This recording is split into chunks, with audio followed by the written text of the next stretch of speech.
Emotions as tools. 7 top conflict resolution tips using emotions as tools.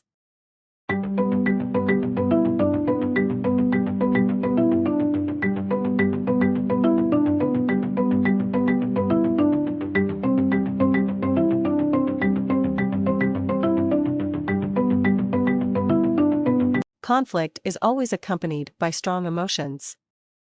With human beings, conflict is almost impossible to totally avoid. Emotions as tools. Model 1 states that our emotions are created by our thoughts and how we perceive the environment too.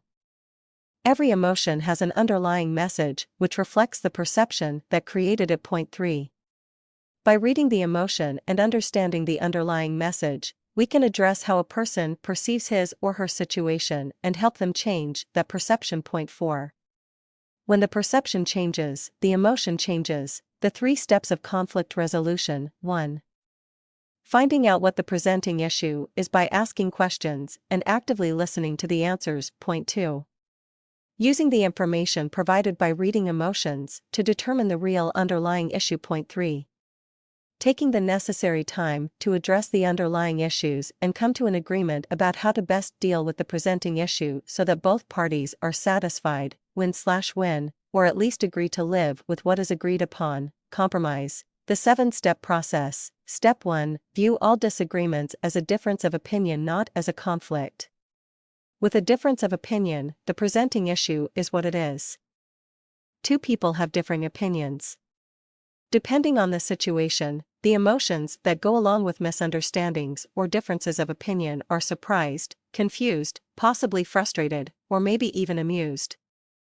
These tend to be milder emotions that usually do not get in the way of further discussion. Differences of opinion can escalate into conflict if not resolved. Step 2. Recognize a conflict by identifying the emotions, specifically anger, that are present. If you notice that you or another person is getting angry about an issue, it is likely that a conflict has developed. This is why the message of anger is that the angry person both feels threatened and believes that if he demonstrates his power through his anger, he can eliminate the threat. When we are in threat prevention mode, we are not in problem-solving mode. The specific threat may be to his or her ego, to some goal, or to an ideal such as fairness.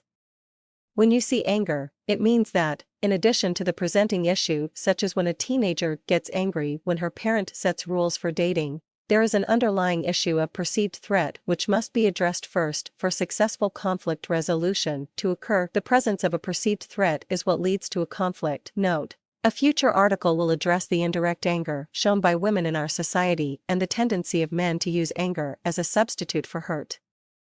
You can, for now, assume that anger in a conflict reflects some underlying threat. You will not lose with this strategy. Step 3. Keep your own head level.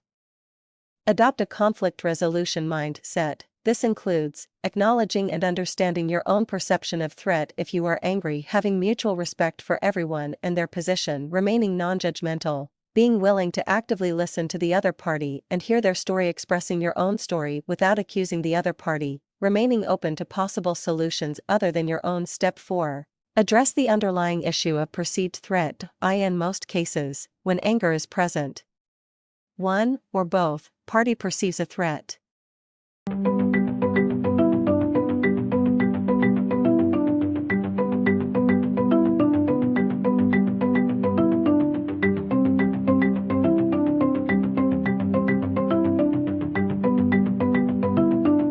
Or, you can agree to disagree.